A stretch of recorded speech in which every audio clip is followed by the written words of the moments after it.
He's not a bat, he's a man who fights crime. And we're gonna watch him fight for a minute at a time. With John and Niall and a guest who doesn't rhyme. It's Bat Minute!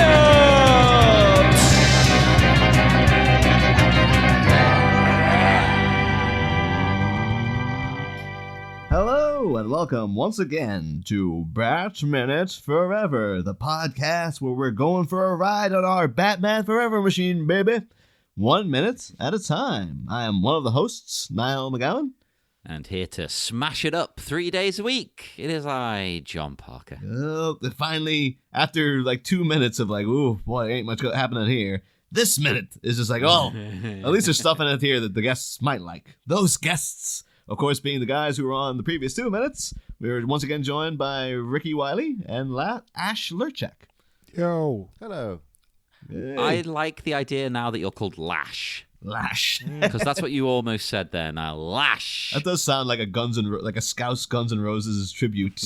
Like an act would have a guitar player would be called Lash.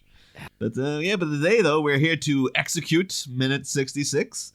The minute begins with what alcoholics refer to as a moment of clarity, and it ends a minute later with a case of mistaken identity, it would seem. As alluded to, like this minute, after just having 2 minutes of Bruce and Chase sort of like husky, sexy whispering to each other, we got out back into the streets of Gotham for some exciting times here.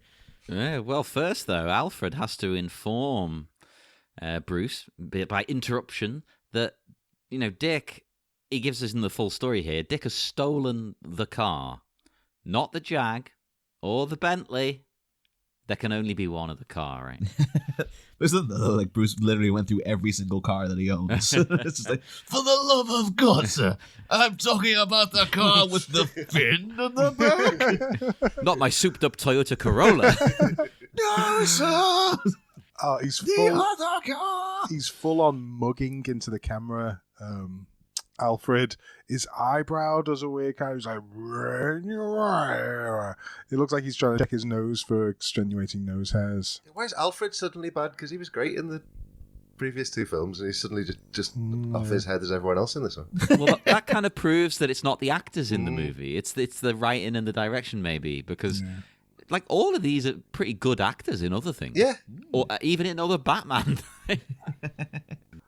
This Batmobile is, weirdly, my favourite Batmobile. Oh, no. This is a recurring question throughout the season because I love this Batmobile. But it's I agree with both of you simultaneously. I am Harvey Dent. And when I flip the coin one time, I love this Batmobile.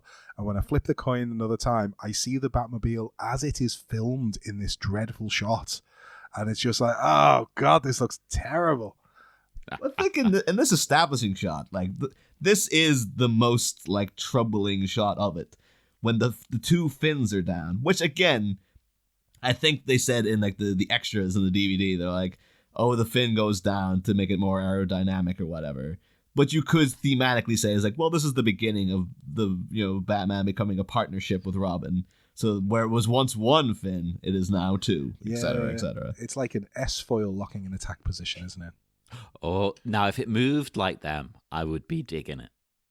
But of course, like even actually later within this minute, there's we've noted throughout the whole movie that there's constantly statues of people with kind of like Atlas with like holding things on their back. Mm-hmm. And it's always a single person. There might be like 2 statues in the room, but it's always a single person holding a thing on their back. Within this thing where they establish a shot of like Dick Grayson becoming one with getting into the Batman lifestyle, kind of making his presence known, where we know where it's going to go. He's going to become Batman's partner. We see there's 2 statues both holding up the same thing, sharing the load, as it were. So thematically and symbolically, that could be intentional, as like this is the beginning of a partnership between these 2 fellas here. That is good writing. That is a good theme. that's an interesting concept, and I think they continue on with that level of intellectual vigor by having Robin go, hey, baby, why don't you take a ride in my limousine?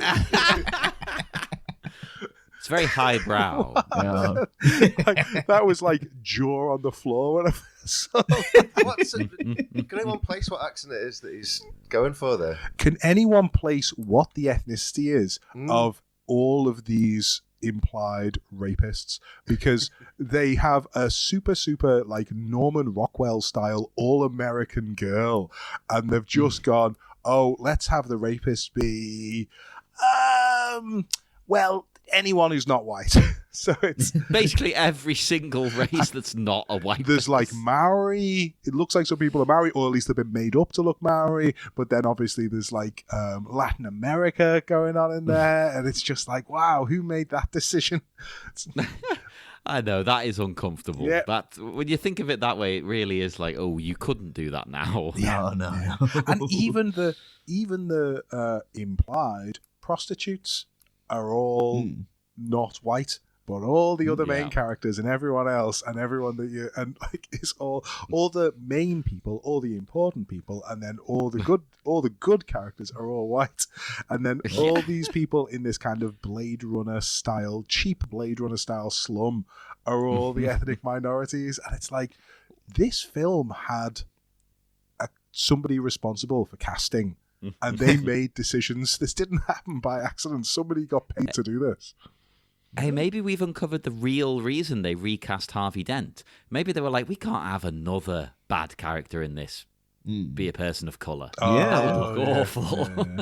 Yeah. Do you know what? You know, one of the threads that led to there being minstrels, as in people who would black up, like that character where white people will black up, which is still a thing in some countries and is now kind of broadly frowned upon in England and America, is from a film that did a similar thing to what this film is doing. Have you ever heard of, is it called Birth of a Nation?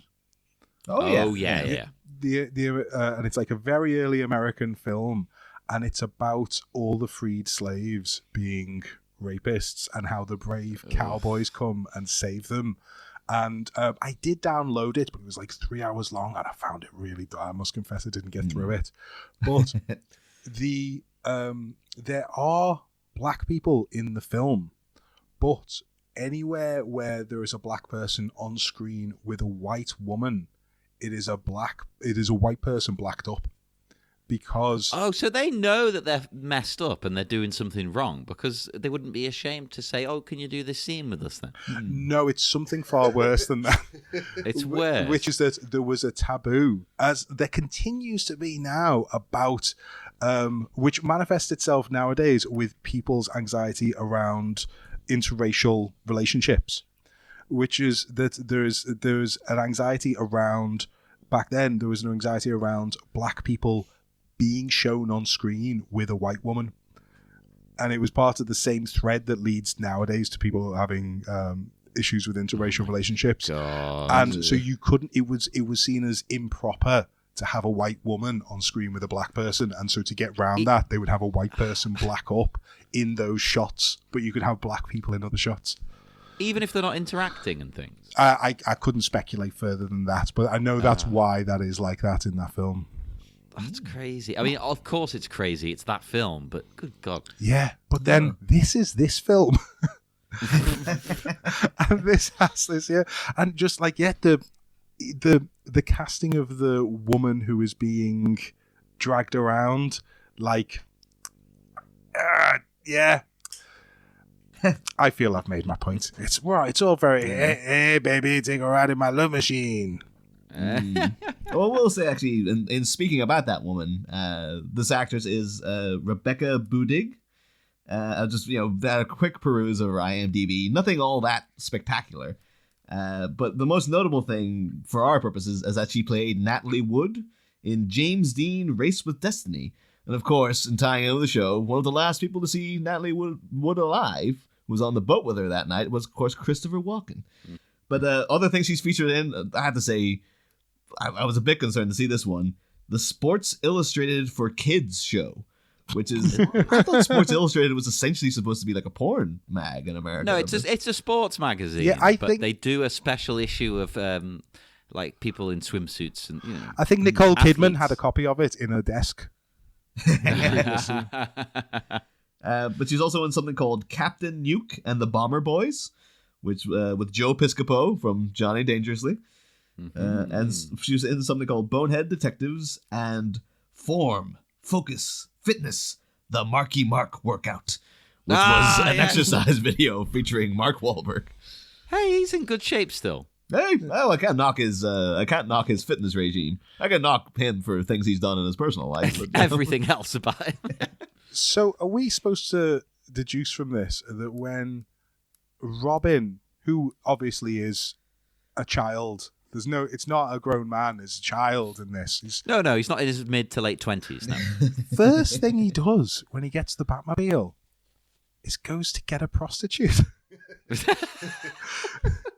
he ends up trying to save the person and get into a fight, but that's all by accident. The only thing that we know he does on purpose is drive up to some prostitutes and invite them to take a ride in his love machine. Well, he's inexperienced in the ways of the world. He doesn't know. He thinks this is what you do. I think he might be naive enough to think that this is just an innocent group of women standing by the side of the road. And he's giving them he's just like, oh, they'll just get in because I'm super cool and they think I'm Batman. Like, I don't think he's like, oh yeah, they'll be like, oh, Batman can obviously pay for a night on the town with these ladies. Of course, we'd be remiss if we didn't mention the music of the scene. This is why I'm here. This is why I'm doing this whole minute-by-minute thing. I just want to talk about this music. Yeah. Well, by all means, Jacques, I think, like, I know particularly the band they're covering is a favorite of yours, but, like, because, you'll obviously be much more into these guys than I am. I'm not an Offspring guy. No, I don't give a damn about the Offspring. But of course, the song is Smash It Up, and it's a cover by the Offspring. I was stunned to find out we're formed in 1984 because I only associate the Offspring with like, oh yeah, the late 90s, like, pretty fly for a white guy and stuff. But I didn't realize they've been going for like 16 odd years before that. All those bands have been going longer than you think. I mean, look at how long Pulp were going. Oh, that's right. They formed in like 78 or 79 or something stupid. Yeah, well, it hit big actually in 95 when that Forever came out. But Smash It Up is amazing. I love it. Like this is actually not a bad cover. Who did the original? The Damned. Oh, The Damned. You've performed to The Damned, haven't you, Ash? It was great. They were really good, and they were nice guys. Did they perform Smash It Up? Or yes, they definitely did. I think they might have even done Smash It Up Part 1. The whole shebang. The full, they often do that live, don't they? They'll come back from like the when what do they call it? When a band pretends they're finished, and they come. Yeah, an encore. Oh God, I hate that. The pre-encore lie, I think it's called the actual gap. Well, as part 1, I'm assuming it does have a really considering it's like the late 70s. It's before like the era of like the Smiths and stuff like that. But there's a really nice jangly guitar intro, which is very Smiths-ish, and this kind of you can imagine there was a bit of an influence there. I'm assuming that's Smash It Up Part 1, and then when it kicks in with all the vocals and stuff, that's Part 2. That's it. You're right. And it was one of their sort of, it still is like one of their signature songs. This is the one everybody wants them to play, really. Well, one of them, along with like New Rose and things like that. Eloise, is that The Damned? Yeah. Eloise is The Damned. There you go. I know yes. who The Damned are. It's a very different era of The Damned. That like this was brought out for the third album, Machine Gun Etiquette, which basically The Damned broke up after the second album because nobody liked it except for me. Even you, like been born by 10 years, were saying from the ether. It's like, no, keep him going. So they broke up, but they got back together. So they were the first punk band to release a single, the first one to release an album, the first one to tour America, the first one to break up, and the first one to reform. Which is fantastic. So yeah, this came out 79, I think, because you said late 70s, didn't you? There, I always thought, the lyrics are just like a fun kind of thing, but when you actually break them down, they're quite clever because they criticize hippies, which was a 70s staple. Oh, you couldn't get throughout the 70s if you didn't have knock the hippies a little bit. Exactly. It's having a go at them for caring more about their hair than actually what they're preaching. It's a consider back in the day, though, because the 80s were a horrible time. You know, the late 70s and the 80s. That's why punk became a thing, really. But, like, God, those problems seem so quaint now. With like, complaining about hippies. These people, not really, you can be annoyed by them, but they're not doing any harm. But, like, nowadays we've got literal borderline neo-Nazis just in casual parlance on the internet and stuff. It wasn't long after 79 when this came out where that happened then as well, in the 80s. I'm not equating this to all of them, right? But the skinhead revival, which I know proper skinheads aren't racist in that, but it got lumped in with the whole what were the party called then? The National Front. Yeah, it all got lumped in together, and then they got into punk somehow and made their own offshoot of it. Oi. Oh, like, of course, you had like was it the Dead Kennedys, and they had Nazi punks off and all that. But was that the Dead Kennedys, or I'm thinking? That's Dead Kennedys. Yeah. It was very. I don't know. It's a very vague lyric about that. I'm not too sure if they got the message across what they meant by that song. I like the way I had a T-shirt of that. Yeah, at that age, in that era, I'd never met a Nazi. I mean, I have. I don't think I've met one now, but you know, I'm aware that they're everywhere now for some bizarre reason. Before we get too deep on that, I was going to say this song, the original one, not the cover. Right, the BBC boycotted it because of its perceived anarchic lyrics. Oh, bloody hell. Oh. So it got to number 35 in the chart, and then because of the ban by the BBC radio, it didn't go any higher than 35. I do have to ask, though, do we think this is diegetic or non-diegetic music? Like, is Dick Grayson listening to The Offspring in the car? I think he is. Look at him. Look at his hair. He's an Offspring fan. Touched on something very interesting there. What is the term that is somewhere between diegetic and non-diegetic for where the song is playing within the soul of the character? Because he's clearly punking out. He's feeling it. Yeah. But it's not. I don't think it's actually playing on the Bat stereo. It's like in Wayne's World where Dreamweaver comes on when he sees the lady. Oh, yeah. Oh, well, if that is actually a thing that has a term, please let us know. Yes, I want to know the answer to that. I do like the idea, though, that like Batman's really pissed off that, you know, the Dick Grayson has touched the radio in his car, though. He's just it's finally tuned, you know. He's got it on Radio Merseyside, he's got it on Billy Punk Butler. FM. That's the thing. I don't know if you guys know, but like the soundtrack album to Batman Forever is crazy. Like it's got like Mazzy Star, Method Man. Like I think it was Nick Drake. But Nick Cave's on it. Nick Cave did a song for Batman Forever, and it's called "There Is a Light." I can imagine Batman driving around listening to Nick Cave and just having the usual miserable like. I saw the skull of a dead cow nailed to a post by a deformed banshee kind of stuff. You know, like the usual Nick Cave. Batman's skull. It'd be called the Batman skull. All right, no, there's more to be mined here. All right, okay. What else have we got? There's a Mackey's. There's a big Gotham Mackey's. Well, that's the thing, because of course, Batman Forever was bending over backwards to appease McDonald's after the kerfuffle of the last movie.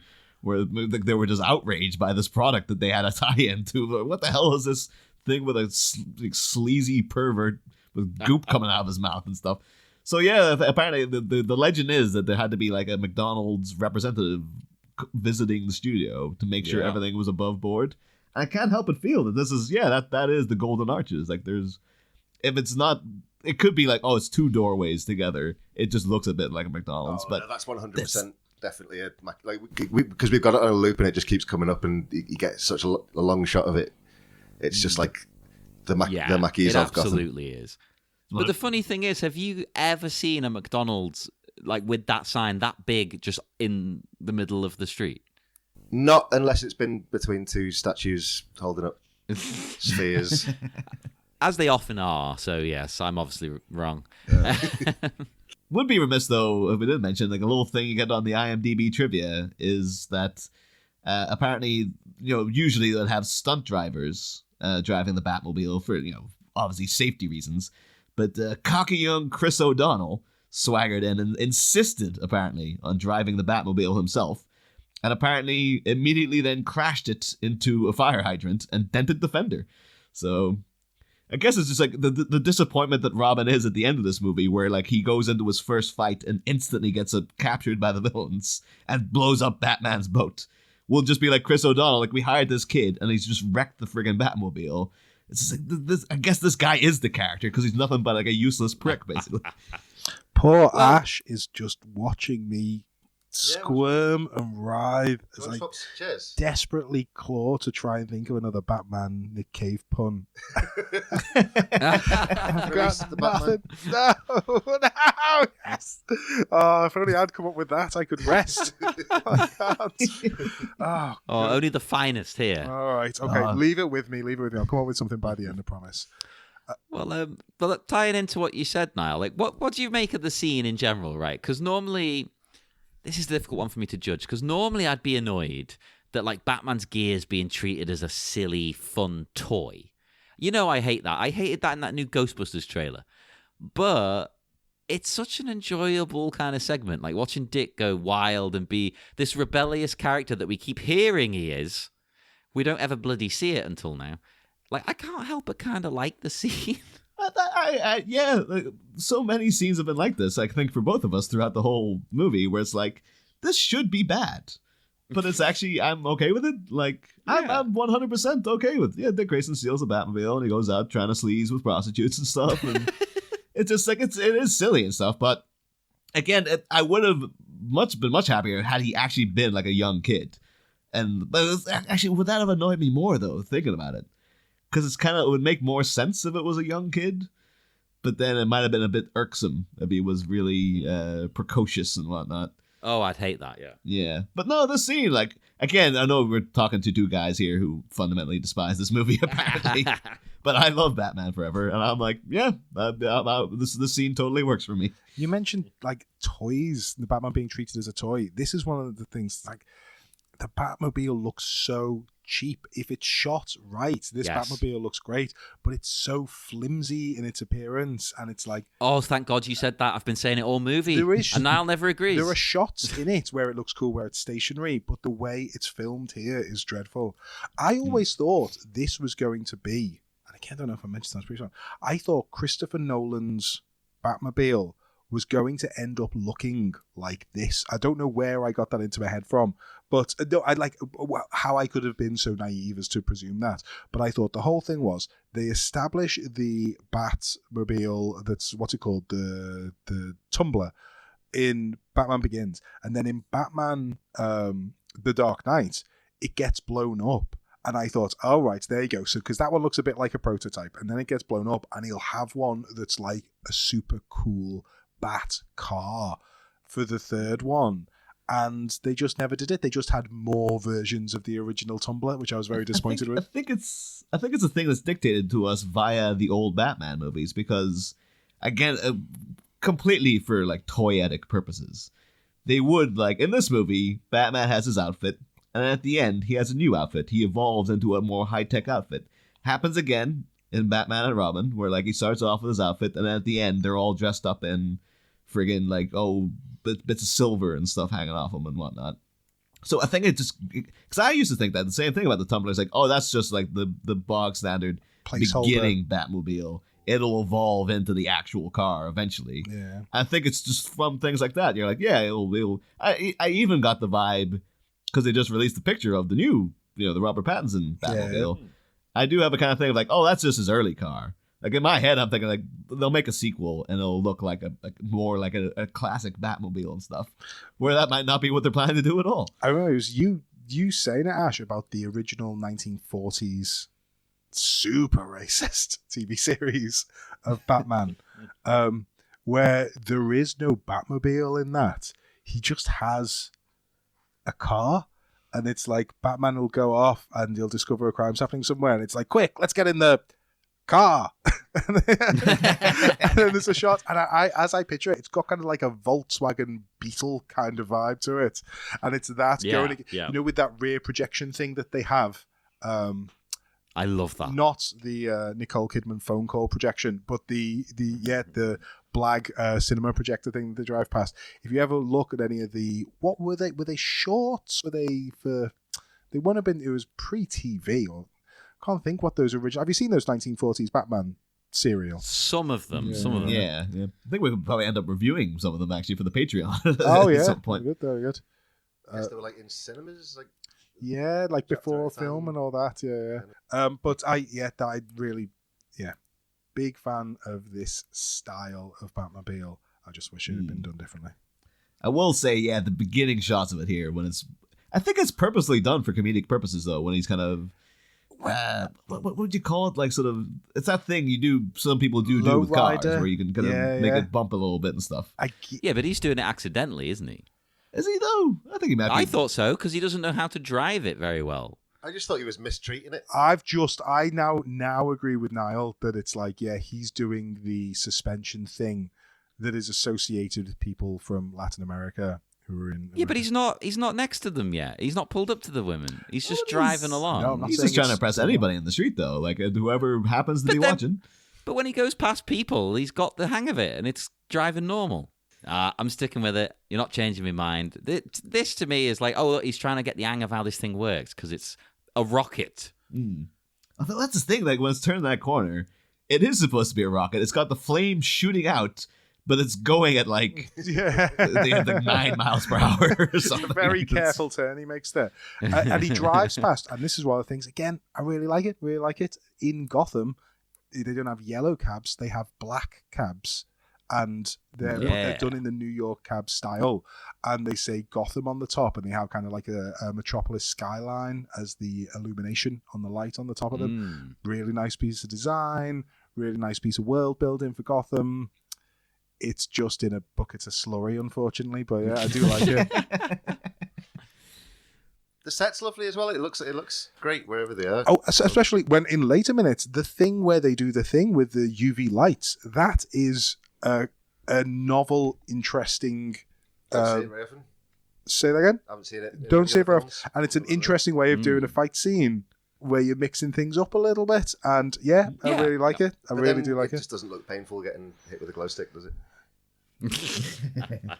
No. Hey, I don't know. I've never been hit with one. I once went to a glow stick 90s rave themed house party. Where everyone had glow sticks, and I took what was some fantastic acid. And I remember everyone was dressed up with like glow sticks and like high-vis vests and all that type of thing. And I overheard, and I would have been about 22 or something like that. All my mates, we were all just like tripping out in this room. And I overheard my friend, the Meng, which was cool to have a mate who was the Meng back then, but now the Meng is like a 45-year-old bloke, but still called the Meng. He turned to my other mate, and I don't find this funny now, but I did at the time. He turned to my mate and just said conversationally, "Next year I'll be 30."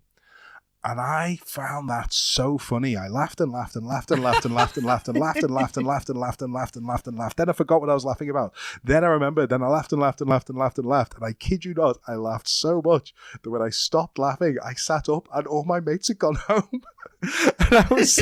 And it was broad daylight, and I was in this huge house party on Belvedere Road, and there were loads of people around. The party was still going, but I didn't know anybody. And then I went so west, you would not believe. And I was like, oh God, I can't stay here. Everyone must be looking at me going, who's this person? Who's this person acting really weird? But I probably wasn't acting weird, but I really felt really paranoid about it. So I had to walk. I lived in town at the time, so I had to walk up Princess Avenue. And I remember walking up Princess Avenue, tripping my tits off on a bright Sunday morning. And I remember thinking that a police car was just going to pull over and just go, "What are you doing? Get in the car now." I was so paranoid, still tripping, walking down the only thing that made the walk up Princess Avenue to my old flat better was that every few I walked the way up, and somebody had dropped the most beautiful hologram you'd ever seen on the floor. And I was like, why would someone drop that hologram? But it wasn't. It was just a bit of paper. And I was like, yeah, what's that? And I kid you not, I did that about 5 times, walking up going, no, but that's a hologram. Look at that. Whoa, up, no, another bit of paper. Imagine you just seeing like little things going like, General Kenobi, you served my father in the Clone Wars. And you're like, oh my God. A secret message. The happy ending to that story was I did get back to my old flat, and my then housemate Nat gave me a whole pack of Jaffa cakes, and after that, I was fine. That's all you need. All you need. The regenerative powers of Jaffa cakes are well documented, of course. Mm-hmm. Don't knock them. One thing I have to ask, though, just to make sure I'm not hearing things myself, is so when Dick Grayson pulls up, as we're approaching the end of the minute, the gang leader takes note. And is it me, or does he say children? It's Batman. Like he's calling the gang his children. Did not clock that. I did note him because I feel like his voice has been artificially pitched down like Bane's is in Dark Knight Rises. That's not his voice. I think he speaks in Bane's voice, but I didn't clock what he was saying. Is it like the Tom Hardy Bane voice? We're like, real children, it's Batman. No, genuinely, that's what I think they've done. But it's not. He only says a couple of bits, so you don't really pick up on it. But I like the idea of like, again, it kind of reminded me a bit of, I think we mentioned for some reason earlier in the movie, the original Turtles movie, where the Foot Gang is essentially recruiting small children, like to be their members, and the Shredder is just the head of a gang of an army of kids, basically. Which could have been a thing they could have done here had Dick Grayson been a kid getting recruited by Batman. This could have been like, this guy could have been like Shredder, basically, and all the rest of the gang are like, 13, 14 years old kind of thing. And that would have made sense that he said, children, it's Batman. But now it's kind of giving him a slight, kind of like a culty kind of vibe, maybe, or... Oh, yeah. No, I think it's a weird religious thing. Yeah. Maybe part of the gang's name, like they're the Dayglow children or the UV children or something like that, and he's like, warriors, here comes Batman, kind of thing. Oh, I love it. We need to come up with a really cool name. Let's make a poll in the group. If we remember when we release this. Further Batman Nick Cave puns. Yes. We need to name them. We keep naming most of the gangs. Why didn't we think of naming this one? I mean, Nick Cave and the Bat Seeds, but that's not terribly satisfying. Nick Cave's name is a Batman pun in itself. Oh, yes. Nick Batcave and the God, Bat Seeds.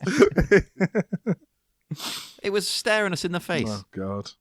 I do have one final note that I'll get to before we wrap up about Smash It Up.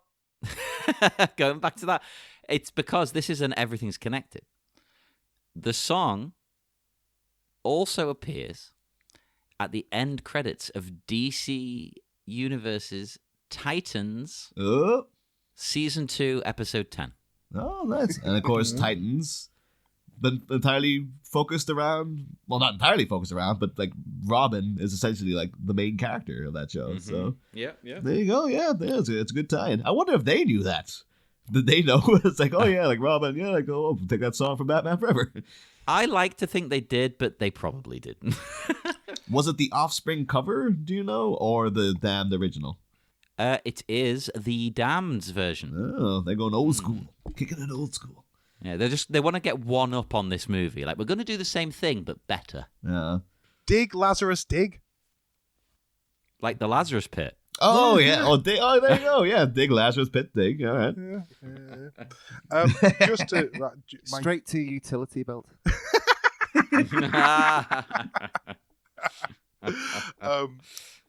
Speaking generally about this film, there's... This, again, very 90s, very, very, very 90s. But the Riddler's device, I think, is quite emblematic of a general societal consensus that existed in the mid-90s. Because the Riddler's device is like a virtual reality machine, isn't it? It's really kind of propels you. Yeah, it's like you are actually in the thing that's happening. And there was a general presumption across everybody in the mid-90s that virtual reality was going to be everything. And do you remember this when the virtual reality headsets first came out? Oh, yeah. I Yeah. remember like Sadly. VR being a big thing because you had like VR troopers and stuff like that. That it was like, oh, this is the way of the future and all that kind of thing. And then we've just had that again about 20 minutes ago, and it didn't turn into anything then either. You can get it for the PlayStation. They're trying once again, though, I'm a sucker for it. Like. on Steam, on PC. Valve are finally making a new Half-Life game that people have been waiting for, what, I don't know, like 15 years. And they've gone, oh, yeah, by the way, it's VR only. Because they want to sell their VR equipment that they've made. Does anyone... Which is like $1,000. Do you remember the most virtual reality thing ever? The Craig Charles hosted game show, 6 p.m. game show called Cyberzone.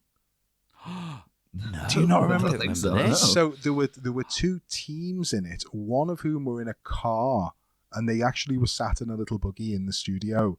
And they could drive around a virtual reality world, and they had to solve certain things. Do you remember what it was called, the virtual reality world? Cyberzone? But the world... Oh, what was the world called? It was called Cyber Swindon.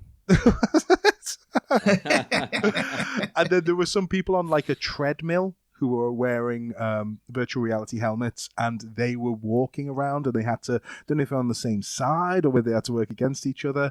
And it was like the most, I thoroughly recommend YouTubing Cyberzone just to see a very, very, very at the peak of his crack enjoyment, Dave Lister, Craig Charles hosting it. And some of the quotes that he's saying are just like, virtual reality holds court here, where the digital representations of ourselves can truly take form, and it's just, I can't do it justice. I need to see You this. simply must. It's almost as good as the Scavengers show, where John Leslie had a game show, but it was like Alien, and he'd dress up as a space marine and take people's mums and dads. One of my mates' mum and dad were a team on Scavengers. Well worth a gag. But shall we wrap up this week then? Or... Yes, we should indeed. We need the riddle answer. Yes. Do you guys know? Because I can't figure this goddamn thing out. No. I'll give it to you one more time. Riddle me this. I was born big, but as the day passes, as I get older, I become small. What am I? I think there's a trick there. As the day passes, as I get older, there's going to be like a weird little double thing. It's not like this. The amount of time you have left before you have to go This to bed. is really going to piss you off now when you find out how simple an answer this is. What is it? The answer is a candle. Now, I'm not saying that if you spend some time on Google, you won't find somebody giving birth to a candle. But to phrase it by saying, when I'm born, I'm big, is very misleading as to how candles are produced. Yes. No, it is. It is. They're not born. They're not. Unless The you find out candles that have a soul. maybe I don't know. you could go into a wiki, or well, not a wiki, but like you go to someone who makes candles. A wiki. So you can go on there to find who makes candles.